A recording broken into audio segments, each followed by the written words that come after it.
What made you come to Dubai, Liam? I just imagined like everyone was like millionaires getting on that plane. I had invested quite a lot of money into a scam. It's slow and steady wins the race. Exactly.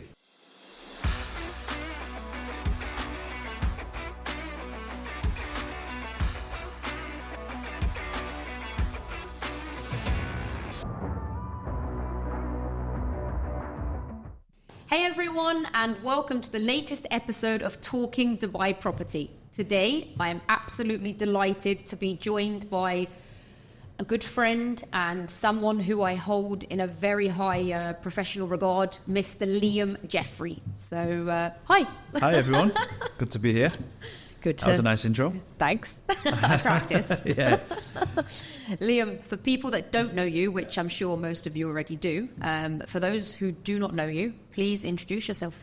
Okay, well, I didn't expect that. I'm Liam Jeffrey. I don't know what to say. I've been here 11 years now. It was actually 11 years on the 27th of June. So I've just celebrated. Congratulations. We did absolutely nothing for it, but yeah, 11 years in Dubai. And most of the time in Dubai, I've been a broker, been an agent. And worked at a few different places, done a few different things. And most recent project was a development project that I did in partnership with a developer. And it was a big success. That was the Kempinski Residences, the Creek. So that was something new for me to take on that. But yeah. Before you jump ahead and tell me your whole story in 10 seconds, what made you come to Dubai, Liam? For people that are watching, there's so many people that watch, by the way, and message, like especially coming from England and, you know, with the hopes and dreams that we had 12 years ago. So tell them, what made you? Do you know why what? Dubai? I just think in England at the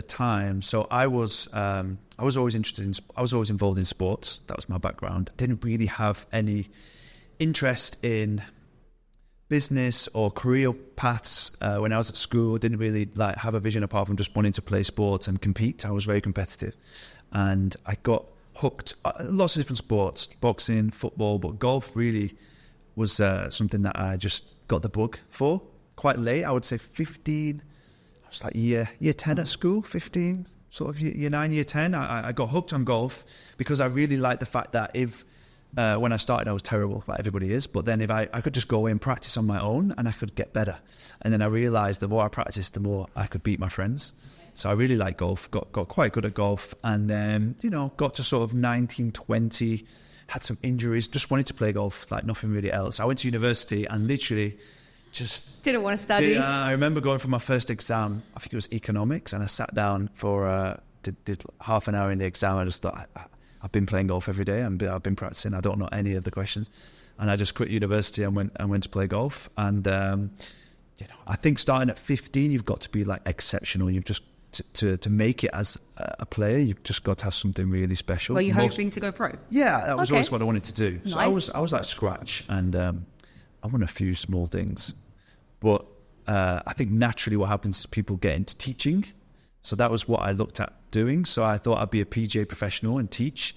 To do that, you've got to do a university degree. You've got to do a 3-year course, at the Belfry. You've got to learn about the whole business of golf. And this might be really boring. I never knew this. As part of that course, you've got to work in a golf shop. So you've got to learn the business of not just teaching. You've got to learn the business of running like a golf shop and the whole industry. So, I did a year working in a golf shop, which was good. But it just wasn't me. I didn't enjoy it. I didn't really have a passion. I didn't want to teach people. I just wanted to play myself. And it just wasn't something that I was excited about. I'm working in a golf shop every day. I think it was 6 days a week. It was minimum wage. So it was just, nothing. And I'd met Kelsey at the time. So, I wasn't really doing much. And so I just needed to do something else. And then I applied for everything, just to see what was out there. And I remember I got through a round of interviews with Hayes Recruitment. Hayes, quite a big company in the UK. Yep. They've got offices in Manchester. And I remember it was like putting the suit on, and they had a really proper way of interviewing and recruiting. Obviously, it was a recruitment company. So the way that they did it was really impressive. Looking back now, they had it really well organised, and I was just desperate to get that job. I was so excited. What was the job that you were going for? It was just a recruitment consultant. Oh, you were going for recruitment. Yeah. But I hadn't done any research. I didn't really know what it was, to be honest. Like, just give me the job. I thought I loved the idea of putting a suit on and going to work in the city. I remember going to the interview in a tower. Maybe it was probably only 10 floors high, but I felt like it was a skyscraper. And I just wanted to do something like that. And then I got through, I think there was 3 or 4 rounds, and I got through all the group like sessions and stuff. And then the final interview was an interview at the local branch in Wigan. And it, again, looking back, it was horrible. But I was just desperate.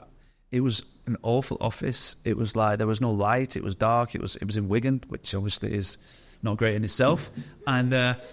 And yeah, I did the interview, and I was so confident that I'd get it. But the interviewer, he was a Liverpool fan, and one of the questions was, "Who do you support?" Stop. And I was like, "United," and he didn't like that. I mean, we just didn't really vibe.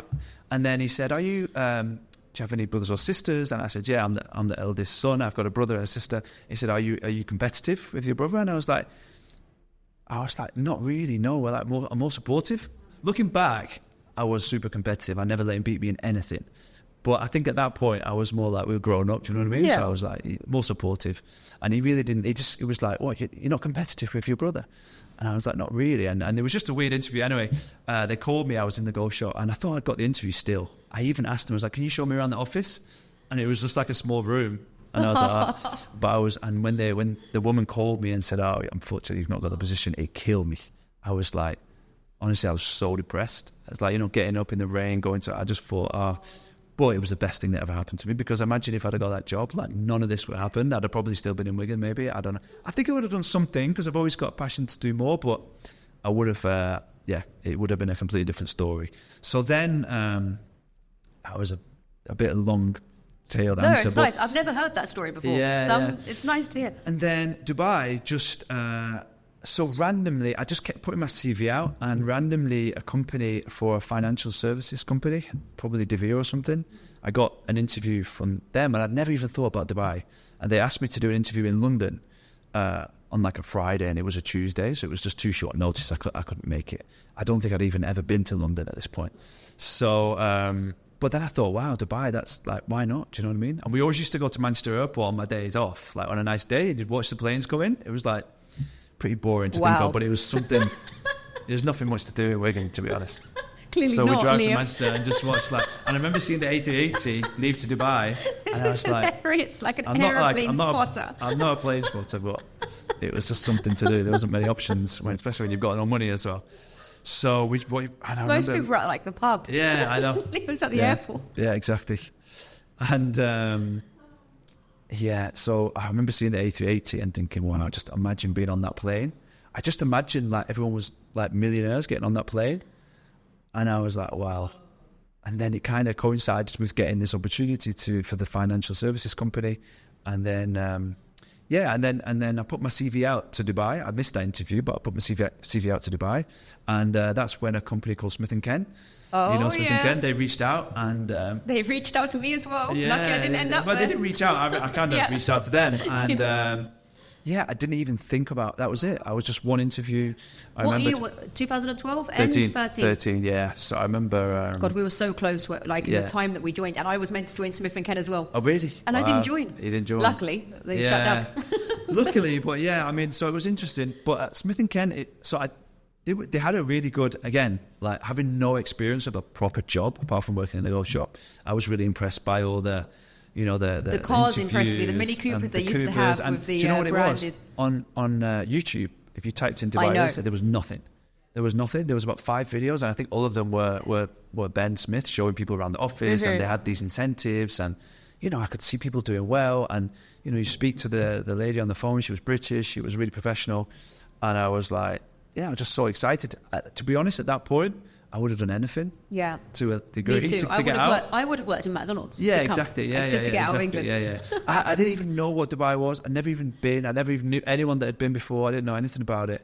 And I remember doing the interview on a Sunday morning. And I think they used to test people by putting the interviews at like 7 a.m. in the morning on Sunday. Because obviously most people would go on Saturday night and then they'd miss the interview. And that was like, if they really want the job and they're professional, then they're going to not go out the night before and make it. So I think that was a good test they did. But I did the interview at 7. I got up, did the interview, and I remember doing the interview in like a blazer and a tie. I made my dad's tie and a blazer with no pants on because it was so early. I didn't even get changed. And I did the interview and it went really well. And I just went back to bed. And I said to Kelsey, we're moving to Dubai. And she was like, what are you talking about? I was like, I've got a job in Dubai. We're going to go to Dubai. Wow. And then she rushed into it. She was a hairdresser. She got the first job she could, which is a whole other story. But yeah, that's what brought me to Dubai. And then in Dubai, I was given the position of renewals because I think having no experience at all in sales or like, I think they just thought, look, we'll just give him this job. Didn't even put me in rentals. And I didn't even know that was a position. Yeah, it wasn't a position. That's They like made an it up. Yeah, exactly, they made it up. Honestly, yeah. So, but they basically created this position. They obviously was a big company at the time, so they had a lot of rentals that were previously done, and on the system they were quite organised. So every time a renewal was like 90 days before the contract expired, I'd get an email. They gave me a whole script, and I loved it, to be honest, because literally in the first week I was like, yeah, I did a deal, 2,000 dirhams. I need to press a buzzer. Because it was easy to do the deals, in those days the market was moving a lot. So I was just, they gave me the whole script and I was saying I was negotiating for the landlord and the tenant, but really it was just renewing the same price because you couldn't increase because the 90 days. Well, nobody really knew that. So they thought I was doing a great job because I'd kept the rent the same. So they were paying easily. And it's probably, frowned upon now but I didn't know. They would just tell me what to do. But I was just like, so I was doing those deals like so many. I think I did 40,000 in my first month in Dubai. From doing One of the deals from renewals. One of the deals was actually Saudi Prince in the Burj Khalifa. He lived on the 68th floor, and we kept in touch for a while. He was a football fan. We went to watch football, and he paid He actually increased his rent and paid 5% commission, which helped. Definitely frowned upon now. Yeah, exactly. Yeah, which helped, and but I loved it. Yeah, I was just obsessed. Like. Yeah, and then so I'd do all the deals, and then I was just like, can I do something? And at that point, it was all about calls. And I was like, give me the list, and I'll just call. So I just stay into the office at 8, 9 o'clock at night and just call. So and they always had the leaderboard. I don't know if you knew about the Smith & Ken leaderboard, but they'd always have green, where you were like safe, 50 calls minimum. And then yellow, where it's like, okay, you're okay. And then red. And if you win the red, the chances you could be put into a draw to do karaoke at the end of the week. So obviously, like new in like a big office, I didn't want to do karaoke. Didn't want to sing. I was just like making sure I was top of the calls every day. And yeah, so I did renewals for a few months. Put me into rentals then on the Palm, and I just didn't really like rentals at all. I just wasn't very good at it. I don't know why. I just couldn't work it out. I don't know. People, I don't know. But luckily, people just didn't like. People didn't like your rentals. Yeah, no, I don't know. It was weird because I was still trying hard. I did okay. But kind of scraped through on the skin of my teeth and made it through to the next year because it was Christmas time, and I managed to get a deal, which I was almost like, if it goes wrong, I can just go home at Christmas and not come back. I probably never would have done, but I managed to do a deal just before I left, which was a big one. And then went into sales, and it started much better in sales. I don't know what year did they board the doors? Oh yeah, so that was 2013. I started. I think it was 2016. 15, 16. It was big news when that happened. It was quite big news in the small community of real estate agents. But back in the day, then 2013, they were such good years. Yeah, it was so nice. There was like 3,000 agents. Yeah, it was like everyone knew each other. You could do whatever you wanted. It was a bit kind of rogue, but it was also kind of cool. Now it's like really serious, and it's so different now, isn't it? I think I used to love. Yeah, there was only a few areas. There was only downtown, Marina, Ranches, and Emirates Living. Yeah. Even Ranches one was so far. Everyone would be like, why'd you work there? So far. It's literally Dubai Hills was still sand. Yeah. The road didn't exist. Nothing past Ranches. Was there. Yeah, and so what happened after Smith & Ken? After Smith & Ken, you went to where did you go next? Do you know what? Smith & Ken, I had invested quite a lot of money into a scam, which was paying. My goodness. Which was paying. This could be like the headline of the podcast. I invested loads of money into a scam, and it was paying huge amounts every month. So I was like, everyone else was like, not in tears, but everyone was like making a bit like upset. And I was like, fine, I'll just take some time off and relax because I'm making so much money from. Did you know it was a scam? No, obviously not at the time. I was going to say, Liam, I didn't think of you like that. No, I wasn't involved in the scam. But I invested into it. Was a Forex trading platform that one of my friends was a pilot, and they were all doing it, all the Emirates pilots, and they were making so much money, and I didn't have any money when they first started. But then when I started to make money, we put some money in, and it started great. But then I remember, and you spend all the money. I was living in the Fairmont 2-bed. Oh, nice. And I bought a brand new BMW. and it was great. And then, yeah, I put my, I think I was in Thailand, not doing anything really, just 6 months off kind of. And in Thailand, and I put my request to withdraw the money. It didn't come in.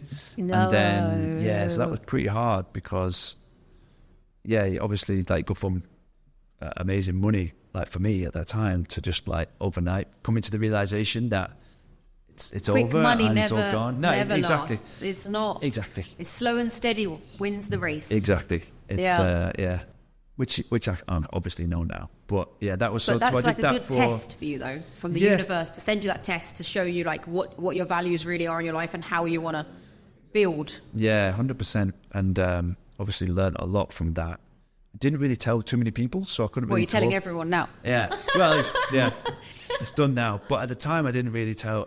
Nobody really knew, like at that point, that what I was doing. So it was a little bit tough mentally, but I was still young then and didn't have much responsibility. And yeah, and then what did I do then? I did a few different smaller companies, and then ended up going to luxury property. Is that when we met? Yeah, a luxury What year property. are we? Dubai Hills had. When we first met.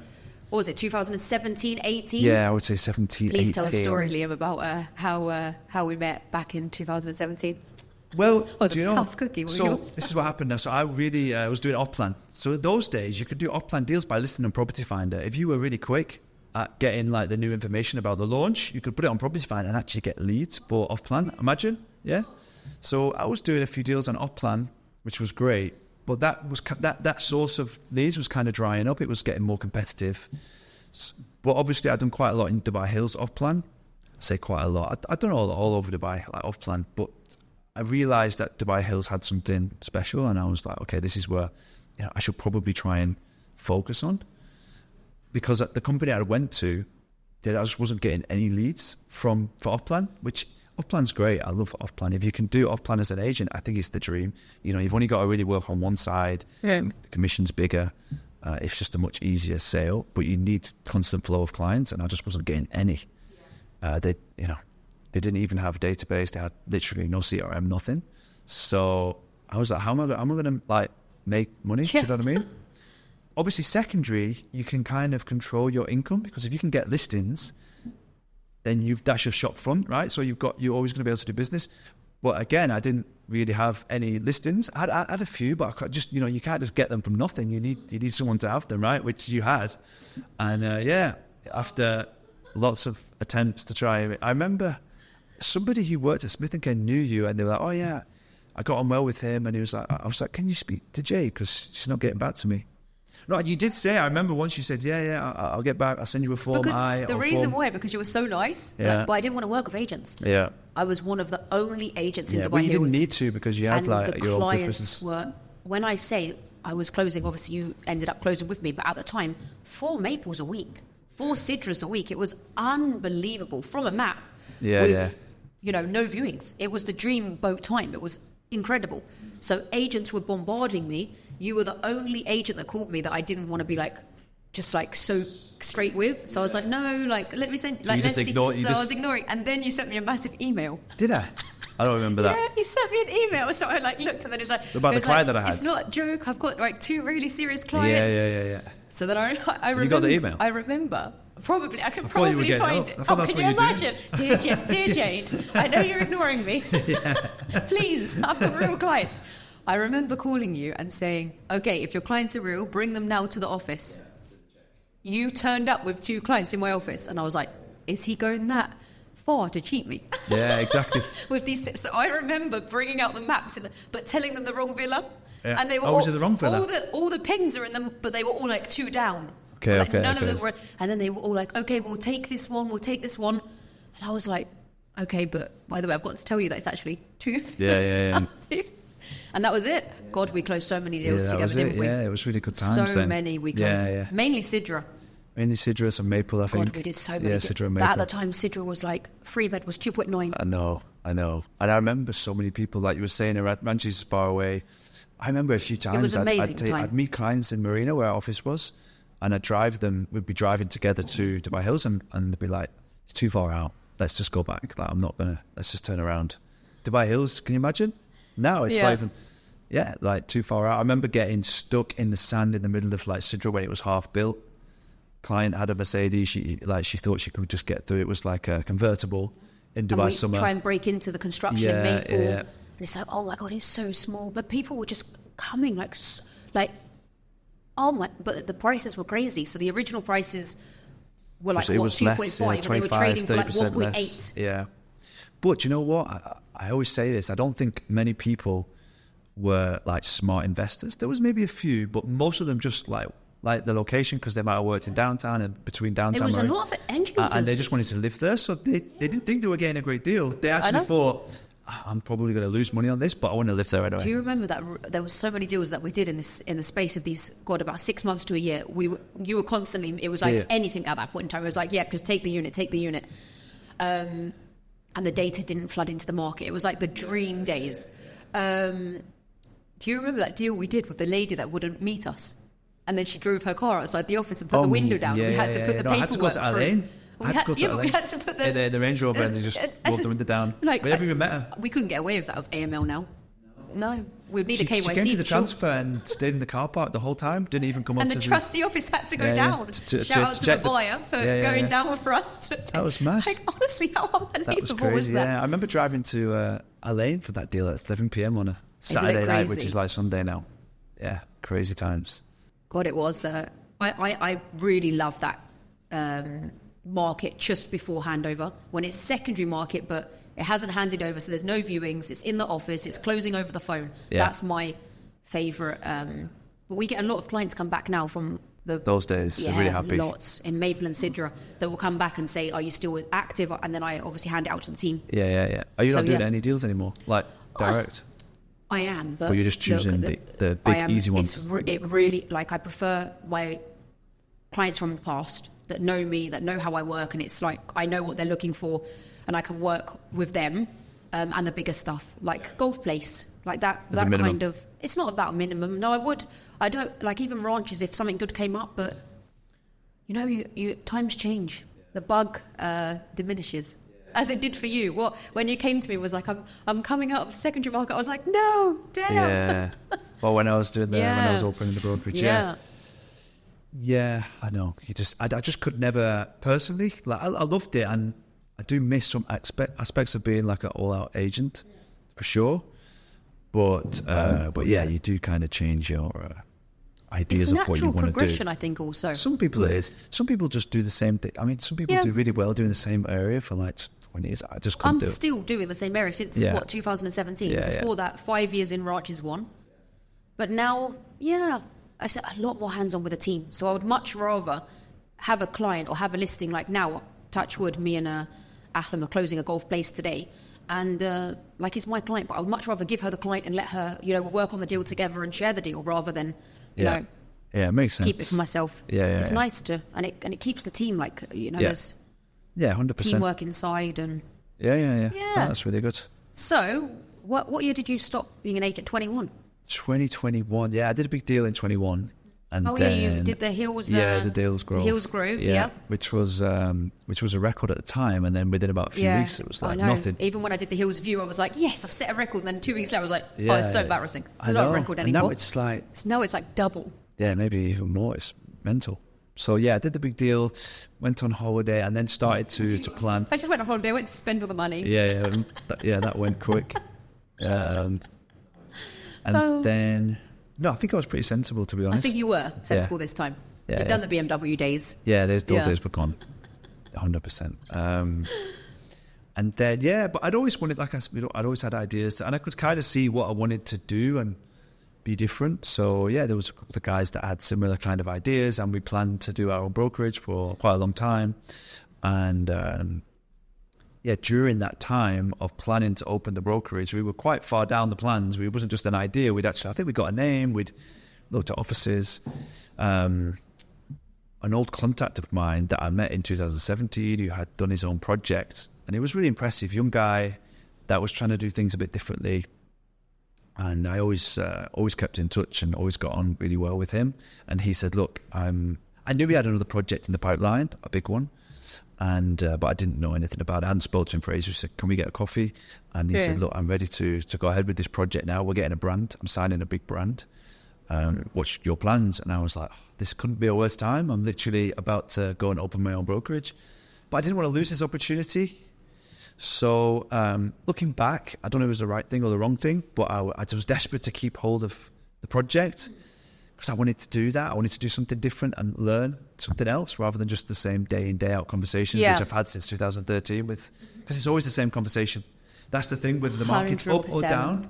Buyers think they're getting screwed over and sellers think they're not getting enough. Buyers think they're overpaying and sellers think they're losing out. So I was just a bit bored of that. So I basically convinced everyone to come together as a four. So one of the, so the developer would basically put his project into the company as an exclusive listing. And then we had conversations about it as well. We sat down, we let him, I just think, I mean, there's just, right or wrong, we just weren't sure to launch that project through a company. And I think 4 people is too many anyway. There's a lot of different ways of working, different ideas. And we basically amicably decided to split. So then we sold our share, me and the developer sold our shares in the brokerage, which is going on. And then we partnered as developer to launch and sell the project, which was really scary at the start.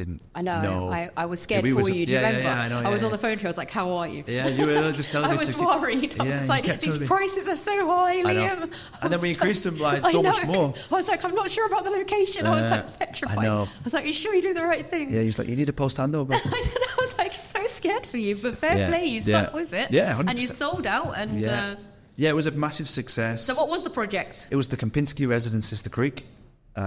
Right next to the Swiss School, 280 units. But yeah, I remember like going into it when I saw the full details of the project, the contractor, the layout, the brand that we signed. When I saw the biggest thing for me was the landscaping because it's a big plot. I remember when you showed me that. Yeah, it was incredible. Yeah, it's amazing. So I was so excited. I remember like getting a really excited feeling in my stomach because I knew that I could sell that all day. I knew that I could really give like some unique selling points to the agents and they would actually appreciate something different and be able to just pass that message on to their clients. And I think that's not that I can teach developers what to do, but I think that's what developers should always look to do. Bring something that has something unique, even if it's just the facilities or amenities, something, price, payment plan. It has to be something. It can't just be the same. And if you do have something unique and you get excited about it yourself, it just comes through. And you were amazing because you actually went yourself around to all of the offices, which is unheard of. Like you went and yourself and did it, and it was like obviously you're so great at your job. You've got so many good connections already with agents in the market. So of course everyone was willing to come and listen to you. Even we don't even work in off plan, and we were like, yes, Liam. There's a lot of people like come that, on, which was nice. Yeah, we'll try. But you know what? Some people actually did. Seriously, because obviously, because you're so friendly and you're so nice and you're known. So it was, So I think that's a big part of the reason that you sold in that location. Well, that was just me being so nervous about just launching without anybody knowing about it. So I literally spent a month or so. I literally went twice to all the agencies. I went once to kind of just to get people's ideas on the project. Like I spoke to a lot of people who knew about the market and about the off-plan market at the time because I wasn't really in off-plan at that point. So I wanted to kind of see what would work and what buyers really wanted to get ideas. But also part of it, I often said, like, what would you do? Really, I kind of already had a plan. It was just like people you wanted to see other ideas. Yeah, but people like to be like feel as if they're like giving advice. Do you know what I mean? So it was in to get in. I wasn't tricking people, but it was a nice way. I feel really, what waste of time my advice? Not with you, with other people. But yeah, everyone was really helpful, and then spent probably a month and a half just constantly, like 3-4 times going to companies. And I remember there was one where I wasn't even supposed to do a presentation, but they just, because they were doing developer presentations, they just thought it was another developer presentation. It's quite a big company. And I didn't even really have a presentation, but they'd already got everyone in the office for this presentation. No. I was like, we're not doing a presentation. How many agents were there? I don't know, 100 maybe. Were you so nervous? Big company. A little bit, but as soon as you start talking, it's absolutely fine. Because you're so passionate about it. Exactly. When you have knowledge and passion, it's... As long as you know, if you know what you're talking about, and you know it's a good project, then it's fine, right? And to be honest, the great thing was agents were buying straight away. And that really showed me that if the agents want to buy, then it must be something good. I remember the first meeting we had with the client, the agent brought the client in and he booked 4 units straight away. Wow. So then what main nationality did you see for the project? Eastern European. Yeah, it's 70% European. There's no Indian, Arab, Chinese, maybe like 1 or 2 Arabs, 1 or 2 Indians, and then mainly Europeans. I do also think that was the time in the market, because I don't see that nationality as like one of the biggest investors now. Right now. Yeah. Who's buying now the most? Indians. A lot we're seeing, Okay. And British also, But Indians are. Why is that, do you think? Don't know. They've always bought a lot, right? Yeah, they really are at the moment. They're really spending, so it's good. That's a good sign, yeah. No, so mainly Europeans, Eastern Europeans, and it was just amazing. It was really intense when we launched. Building up to the launch, I was nervous because you just 100%. If no one buys it, then I'm just going it's a massive fail and a massive problem, because it's 1.2 billion dirhams, and what would you do if it didn't sell? But it sold obviously really well. How long did it take to sell out? The first, so we split it up into 2 towers. The first tower was about just over a month. We'd sold pretty much everything in the first tower, 115 units. Then, because it's just me and a small team, we then had to do the SPAs and make sure everything was organised, collecting the payments. So we were a little bit delayed going into the second launch, which hurt us a little bit because the buyers that wanted to carry on buying and the agents that were excited, they went elsewhere.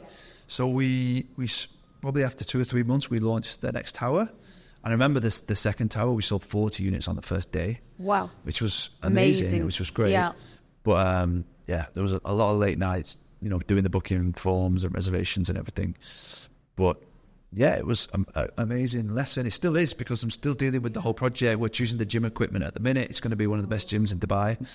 And what's next on the cards? What's the next steps? Doing some new projects? We'll do more projects. So we're working on a few things for new projects. And then, potentially looking at, we've got some options to work with other developers. So what we've just done with this project, I think obviously shows that we know what we're doing. We've got a strategy and a plan. And I think taking that for other projects is something that quite interesting. I know there's a few people doing that right now. So that's something that we're looking into. We've got some opportunities to do that. We've also got a brokerage to manage the resales. So we've got some really good resale options in collaboration with the agents, because that was one of the reasons why we weren't sure about selling through a brokerage, is that you kind of give all your... As an agent, I didn't really feel comfortable with going to agencies to sell their project, because you give the client to the agent, and then of course they're going to speak to it's their client then, basically. But everyone understands that, it's like, it's part and parcel of the job. You take your client to another agent with an exclusive project. At the end of the day, that is, you need to keep as an agent your relationship with. It's like, for instance, if you go to Emaar, Emaar's real estate company is Hamptons. So, Hamptons Court, it says Emaar when they're calling me. Yeah. So, exactly. Like, hi, it's Hamptons. Yeah.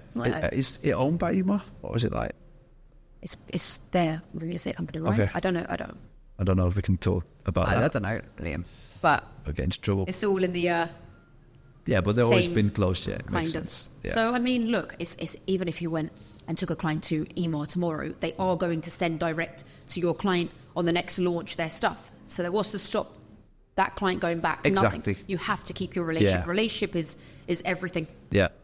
But always like, there's never been a time where we've spoken to a client without speaking to the agent. We always do it together with the agents. And to be honest, a lot of times, the resale stock that we've got now, the agent's like, look, just sell it, because we've got the agent network that we can put the unit out to. The agent doesn't really have that. And correct. Because it's a small project, they don't have there's not, you put it on a portal, you're not going to have loads of people coming to search that project. Are you on the portals? No, we're not on the portals. I hate the portals. Don't talk to me about the portals here. The portals. No, I don't like the portals, to be honest. Yeah. Don't say that here. What can you do? We have a good relationship. I know you do. Yeah. I don't know if it's better now. Obviously, been out there. Look, it's always expensive, and it just gets more and more expensive every year. The only winner is the portals, let's be honest, Liam. But is it as bad as in terms of, because I used to hate the fact that you couldn't really just be, and I saw a lot of people that were really good, organised, straightforward agents, didn't make any money in 17, 18, 19. if you didn't have the cheapest listing online, what are you going to do? Just sit there and wait? No one's going to call. But even for us, okay, I disagree. Because look, when I opened in 2020, you could still do fake listings. And I never, ever allowed a fake listing in my company. Yeah. It was like, we are all about quality. We're not about quantity. That's the whole concept of the business. Yeah. So, of course, when I opened, and agents would say to me, but Jade, come on. Our competitors listing 600,000 under us. How can we beat them? And I'm like, guys, they'll come back. They will come to you because that's fake. So eventually the client will come to you and you can say, guess what? We don't have fake listings. And this was, for me, the complete business model from the beginning. And touch wood, now it's really paid off because now you can't do fake listings. Yeah. And so many companies are struggling. Yeah. Like struggling to get listings, struggling with the change of, but for us, it's the norm. Yeah. Nothing changed for us. It just becomes so much more straightforward when much better. It's properly governed. And only 3 agents per listing for the Form A. Yeah. Like, it's brilliant. It's so much better, yeah.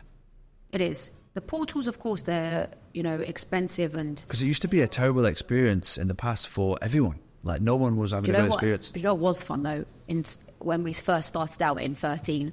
and you could just list without any paperwork. So you'd just be on the phone. Hi, Mohammed. Yep, okay, your Springs 2-bed is available. Yeah, like, you'd be making the listing we'll do it right now, yeah. On the phone. It's live. Like, we'll let you wrong know. pictures. Like, oh, my God, the days. And then it slowly started, didn't it? Like the paper Form A's. Yeah, I remember when they brought in the Form A. Oh, my God, everyone was like, no. In the office, and they presented it in Smith & Kent. They were like, it's over. Like, that we've finished that. Everyone was like, how can we get used to this? Yeah. But, yeah, look, they're becoming stricter. Right now, obviously the AML and the KYC and everything is really strict, and the new things now, it's becoming stricter and stricter, but it's good because it's giving a more transparent market. So the people that actually, the agents in the market that really want to be a real agent, they're not here for 2 weeks or 2 years just to earn a bit of money and leave. They want the longevity and to build a real career. They can, because the other ones will just fade away. That normal 80-20 rule. So the 80% are struggling, but the 20% are still sailing. So would you say that's higher with you because you're more selective? I think so, yeah. I'm extremely selective. I will not hire without experience at all now. It's like how much experience? It's just too hands-on for me. I've been through the tests. Like obviously when Chris was here, we tried to try something different where we would take without experience. So we were spending hours in training, and then they would fail and leave. And it was like my time. I could go and sell a house and earn money rather than do this. So no, I have become a lot more selective. The recruiters and the other agencies that target the staff here is unbelievable. Like really, it's ridiculous. Like every day, everyone, like all the agents get targeted. They come to me. They're like, look at this message. Like owners of companies, like good companies, like message them direct. And I'm just like, look, if you want to go, like, but don't get too stressed. Doesn't bother me at all, because if someone's not meant to be with you, they will go. So it doesn't matter if that person goes. Like, of course, I had like 2 good earners. They went and opened their own. What do you do? You can either be angry and bitter, or you can say, do you know what? That's their path in life. Yeah, that's 100%. Their universal destiny. So no, not at all. I'm very grateful for the people that we've got here. Yeah, I think you've definitely got a certain type of person that comes to work here. From what I can see and who I've spoke to, they've all got a really good way about them, and they're educated, everyone's straight, professional and straight, simple. If someone comes and even sits in an interview with me and they've got a track record and they can show me they've closed deals, but I can feel they're dodgy, I don't hire them, Liam. Because I don't want that backlash on the company. I don't want, I've had one backlash on the company, which was from a previous one of the previous 2 that left, from their backlash from how they mistreated a client, and it came back to me, and it's like, my name's on the door. So how any agent acts here is obviously reflecting on me and the company. So just straight, clean, honest, transparent. Yeah, it's the best way. If you've got patience to do that, and people just want to make it too fast sometimes, I guess, and hire everyone. But you're doing the right thing. And what's the plan for Jade and Co? Do you want to expand, or you just want to keep it more boutique? So with Chris, it was such an incredible journey for us both, because we both started out for 1 year. Like, he wanted to run an agency, I wanted to expand, and it was like we both went through that. Like, situation together. And at the end of it, we both realised, actually, he hates secondary market. His passion is in the same as you for projects and like off plan. And I was like, there's no way in a million years I want to expand. Like, yes, of course, having 100 agents and, you know, or 200 agents, it looks amazing from the outside. But honestly, if you do not have the structure inside and that real passion to like want to deal with 200 problems, for me, small. As soon as Chris left, I got everyone a bigger desk. Because we had 16 or 18 desks in here. So I was like, no, I changed all the desks to give them more space, gave everyone back the space they had before, and now we'll go maximum to 12 agents. Like, I've had people inquire. I said, sorry, I've got no space.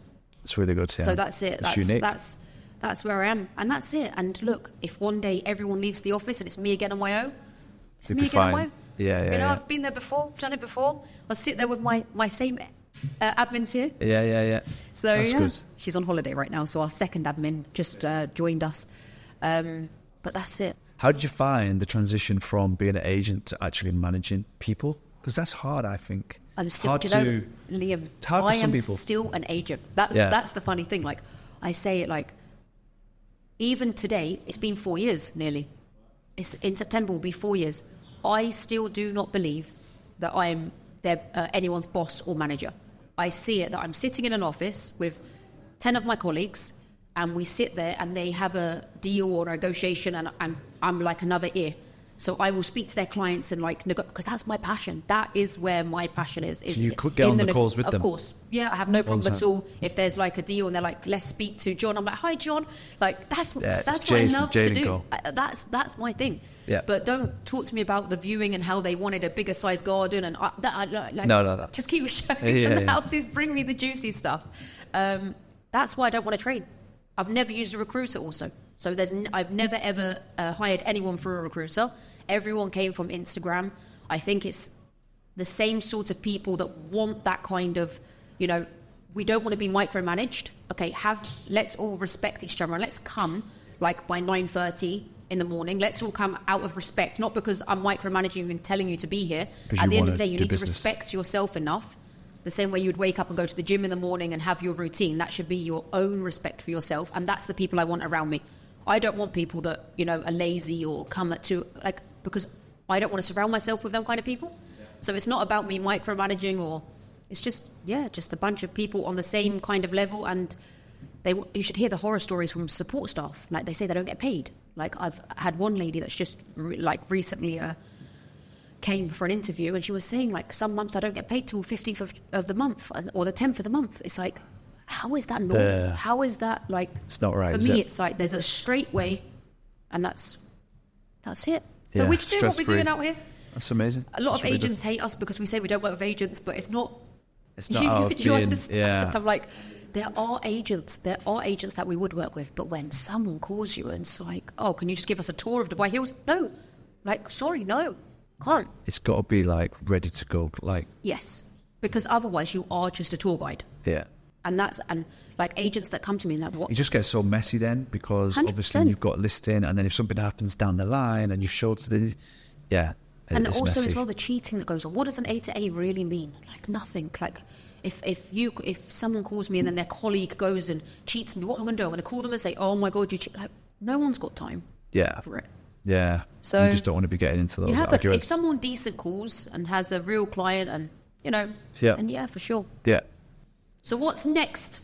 What's happening next, Liam? What's next? So we've got working on a few projects. We opened the brokerage, so we're managing the secondary market, and then that's it really. Just kind of see. How long do you think until a new project will come? You're going to see one this year? Do we think? Probably not this year, to be honest. Maybe the end of the year. This year. What are we now, July? Maybe maybe the end of the year. It's the 1st of July today. 1st of July. This won't come out to about mid-August. So, really? Yeah. I've got Gaurav to. Okay. You got a full schedule. But yeah, no. It's the maybe first at the end of the year. We'll see. Depends on a few things. I know, it's crazy. It goes so fast. Oh, also as well, your baby will be born by the time this comes out. Baby will be born. If it is, congratulations. Maybe it'll be early, mid-August. It'll be a few weeks early. Maybe could be. Yeah. Also, as well, one thing I want to talk about is the ice baths. Ice baths. You want one? I want one. I'll take one. Okay, yeah. deal. So tell everyone for what you're doing. The ice baths. I've always liked doing. You love them, don't you? I love them. Yeah. Chris loves them as well. Chris will definitely be, I reckon, a client also. He'll take one. Yeah, we can sort one out. I remember doing an ice bath, like not an ice bath, but a cold bath, like 2008, just at home. Because in the UK, if it's in the winter and you just fill up the bath with water, goodness, freezing. It's just to say, it's probably like 12 degrees. It's freezing. So I was doing them like back in those days crazy. when no one was really doing them. I do a cold shower, but like to lay it up. But cold showers are, I think, maybe a little bit harder mentally in the UK anyway. I do like in England Christmas. when I go there. Then I'm like screaming in the shower. My dad's like, "Are you all right?" It's brutal. Yeah, it's pretty intense. Here, I do them. I've always done cold showers, probably since like I don't know the last 5 years. It's still not nice. People say, "Oh, it's easy to do in Dubai," but go into the shower, turn it to cold, and switch it on. It's still not like you don't want to do it, which I think is half the challenge, which is also half of the reward. Is the mental aspect of doing something difficult. So with the cold, with the ice baths, I got me and my friend. We bought one for ourselves, and then we just sort of saw the opportunity. I think it's definitely a trend, but I think it's something that you can actually feel straight away. Like I do all of the health, like I do all of the supplements, and I try and do everything to make myself better in terms of like being healthy. But a lot of the time you don't really feel anything. You take your fish oils and vitamins and all the supplements, but you don't really feel. But if you get into an ice bath, nobody can say they don't feel 100%. better or they don't feel something. It's like for everyone. Like there's no one that cannot get a benefit from it. So how that's many what minutes? I really like. I do every morning between 3 to 5 minutes. It's the first thing in the morning. So I get up, have some water straight into the ice bath, and I get it down to like between 3 and 4 degrees. Before you could work out? Yeah, before. Oh my before. God. Yeah, straight away in the morning. And I do think you get used to it. I really do think you get used to it. It's never Kelsey easy. do it as it's never well? nice. No, because she's pregnant. Oh. But she's going to do that once she's had the baby. She likes them. She's good actually. She can do she must have a higher pain threshold. But I love it, honestly. It feels so good. You just feel great. So where can we buy them? Contact you on Instagram. Yeah. I didn't realise this was going to be an ad, but why not? Why not? If anyone Instagram, wants to buy, Polar it looks Labs cool. is the brand. Yeah, it looks cool. Sorry, what is it? Polar Labs. We will also tag the page in Instagram on the... We've got a lot of cool ideas for the marketing, so... I like them. I like it, yeah. It's quite different. It's cool. And I think a lot of the brands, because there's some competitors that are doing great, we're not the first by any means, but I think we have a better product in terms of the machine. We've tested all the other products in the market, and some of them are not so great in certain aspects, but ours is like really reliable. I've had it running outside in 40 degrees for the last 4 months, so it's like it's solid. It's definitely a level up to the standard machine. It all does the same thing at the end of the day, but this one consistently gets the temperature right down, and I even had it running in the flood. Do you remember the floods? And literally it was just being hammered by the way, and I thought, oh my God, it's going to be gone, but it was perfect. Yeah, it works great. The other one was floodproof as well. It's floodproof. And it's really good. We're just waiting for the final actual tubs to arrive. So we're tweaking the website a little bit. We've had a journey, to be honest, with different things. Like setting up a new business is fun. Oh, it's a challenge, but it's been But I always kind of saw it as a challenge, and we knew that a lot of things would go wrong. We'd make mistakes. But it's just something on the side that we've done. It's not like I'm not working on it full time. No, I think it's very nice, people. And I think that there's a huge market, especially in Dubai, for it. So you've got me and Chris. Chris, you're buying one. Yeah. There you go. Yeah. It's 50,000 dirhams. No, so we'll tag it in. I think that we have run over time. Oh my God, we really have. Have we? I think so. Time flies. Look, it's always a pleasure to speak to you and to hear what you're doing, and wish you so much success and luck Likewise. in the Thanks, future. Jade. And thank you, Liam, so much for coming on. I really appreciate it. Anytime. Thank you. Thank you.